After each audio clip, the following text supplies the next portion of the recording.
thank you for coming on. Surely. And I know you were an integral part. You were the main crime scene investigator on both the Anna Osowitz crime scene and then the later crime scene where Richard Biegenwald was apprehended. If you could, let's go back to the original crime scene of Anna, and if you can kind of put that day into context for us and talk about the crime scene, what you discovered, what you saw, what Sure. you were at the time. Yeah, well, actually, that was Friday, January 14th, 1983. And I was working the day shift as a detective in Ocean Township Police Department where I work. And they got a call that some kids had discovered what may be a body in a field in with the Wanamassa section.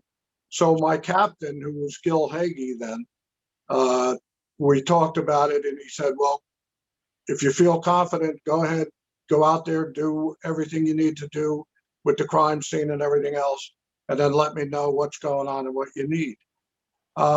So I drove out there, and this was at the corner of Sunset and Route 35 in Ocean Township. And it was right behind a Burger King restaurant, which was on the corner there. Now, it's important to mention that before Burger King got there and the empty lot behind it was empty, it was the old Shore Motel years and years ago. And that hotel they had knocked down. I'll be honest with you, I don't remember if it burned down or whatever. Whatever happened, it was flattened. And but the complete pad where the motel had been, they didn't dig up all the concrete. They just covered it over. So there was an empty lot behind their parking lot, behind Burger King's parking lot, that a lot of truckers used to use to take a rest, go into Burger King. They pulled big rigs in there, 18-wheelers and things. And then there was a wooded area right behind that. And there was an apartment and a small house in that area that a guy actually I knew, Pep Basilici, lived back there with his children. And it was the children who had wandered out into the wooded area. They were going to build a fort or something. And they saw feet, and they went and got Pep, I guess, and who called the police. So when I got there, a sergeant was already on the scene, a patrol sergeant, and he was having all the trucks leave the lot. And I was saying, whoa, stop. I don't want anybody leaving until we figure out what's going on.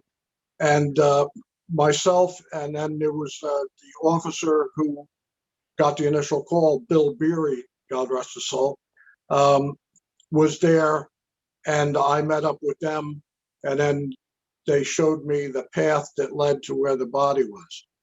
And what I saw was, I think the body was about 60 feet into the wooded area, and the whole wooded area was, I'm going to say 100 and maybe 150 feet. And so we went out there. As I was going, I was snapping pictures. As you know, crime scenes, you lose a lot of integrity fairly quickly.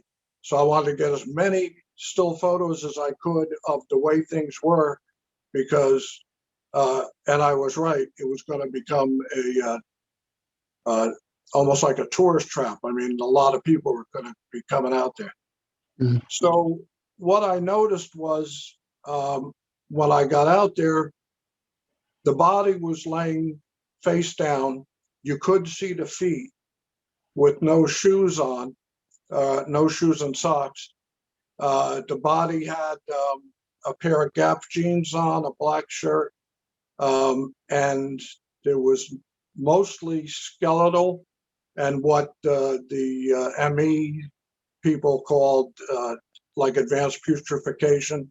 the body had been there for a while. So I started doing an initial search of that. I made a sketch, which I'm actually kind of looking at because I have it on my computer, with not only the position of the body and measurements, and Bill Beery helped me a lot with that. We measured and triangulated everything so we knew exactly where everything was. And I took pictures around the body and made a photo journal so that we knew exactly where every picture was taken, the angle. Once we started looking a little bit closer at the body, I noticed that the hair had kind of fallen off the skull, and I could see holes in the skull, which I fairly quickly assumed were bullet holes, and that's the way it looked. So I contacted, as our procedure and policy was, I contacted my captain, told him what was going on, told him I was going to call the county prosecutor because they need to get involved in any homicides within the county. And they would also send out, they ended up sending out Bruce Newman, who was, I knew for years, and he did a lot of evidence gathering for the prosecutor's office. So a lot of it at that point was just sit and wait for things to happen, for us to hear from the ME, for us to hear from the prosecutor and his people. And it was before noon when this happened. I'm going to say that the first prosecutor's people, Bruce Newman, probably got there maybe 2 o'clock in the afternoon. And I'm ballparking it, but I think that's about right.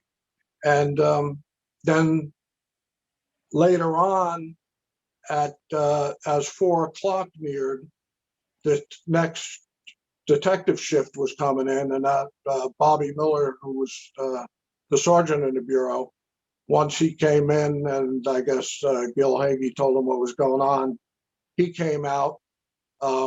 We had a lot of the stuff pretty much buttoned up by that time, but it was, it worked well. And then we waited for the ME's people. We did a video of the scene. Bruce and I examined the bullet holes. There were 4 that we could see, and 2 of them were almost like the figure 8. So I was going to let the ME make that determination, but to me it looked like they were contact wounds because of the cratering and things. The money is ready. If you'll please tell me where you want us to take it, we'll take it. Shortly? Shortly? You want us? That in order to establish for bond feeding, we will be forced to eliminate research. Warriors of the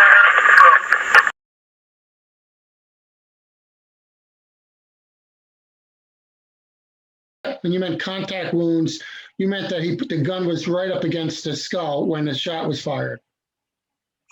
That's what I surmised, but obviously I was going to wait for Sure. the ME and them to make an official determination. But the holes almost seemed like 22, and we actually when we little bit later when we got a body bag there to remove the body, when we picked up the skull because it disjoined the rest of the body, not from trauma, from the fact that it had been there a long time. You could hear some of the bullets rolling around inside the skull. So we shook them out, bagged them and tagged them and things like that. And then Bruce and I placed the body very carefully into the body bag because it was very, I'm afraid it was kind of soupy from the soap-like texture. and a lot of the skin had come loose from the body. The poor girl laying out there, and that. And I'll be honest with you, it didn't hit me then, but it sure did the very next morning when I came into work. But Mike Dowling, who's not only a personal friend of mine, but he was a detective in Asbury at the time. And he and I used to work a lot of cases together because we were in an adjoining community, and our bad guys didn't know anything about borders, and his bad guys didn't know anything about borders. So people passed back and forth. And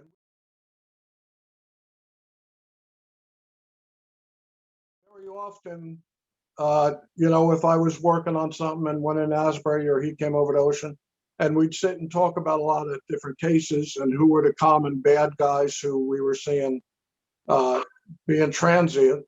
And he was talking about this Anna Maria Lesowitz who was missing. And he mentioned, gee, it's weird because she went with her friend down she went to use the restroom and she didn't take her pocketbook or her shoes. And it didn't make any sense from the standpoint of, like let's say a runaway or something, where they're not going to take something like their shoes with them. So I didn't even give it any more thought, and I didn't really think about it when I was at that crime scene. But the fact that this poor girl had no shoes on stuck in my mind. The next morning when I came into work, Mike Dowling was standing there, and I said, "Oh my God, it's Anna Marie. It's that girl." And he said, "Yep." I said, "Oh, for God's sake." So what had happened was we removed from the body a necklace and a ring that was on her left ring finger that I bagged and tagged and actually had locked in my desk. The next morning when I came in, as I said, Mike Dowling was there, Bobby Miller, Bill Lucia from the prosecutor's office had stopped in the night before just as we were packing up the crime scene. And so he was back.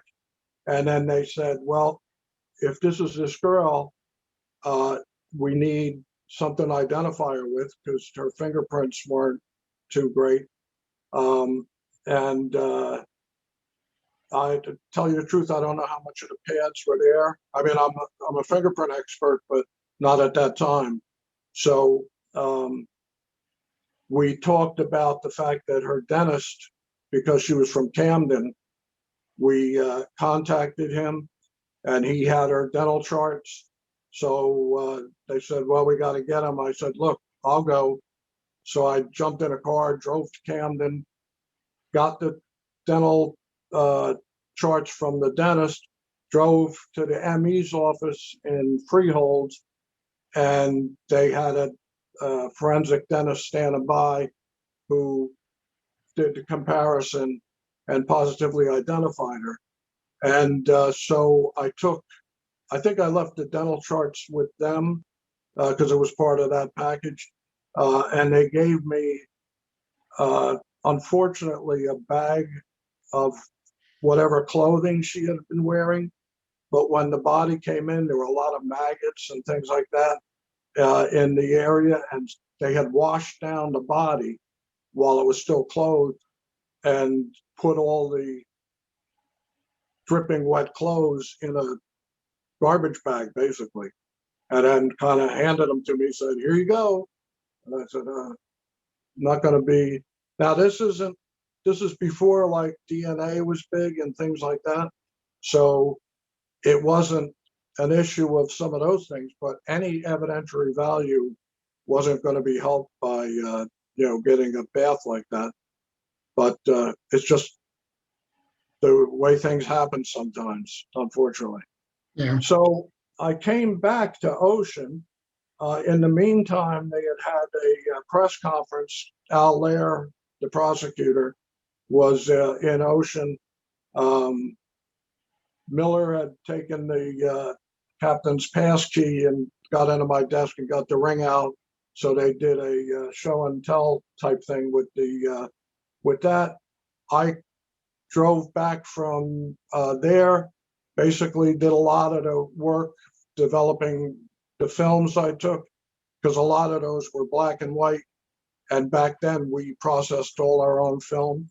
And actually, myself and Bobby Miller were the guys who did the photo lab work the most. Did some of that, made my sketch a little better, because what I had when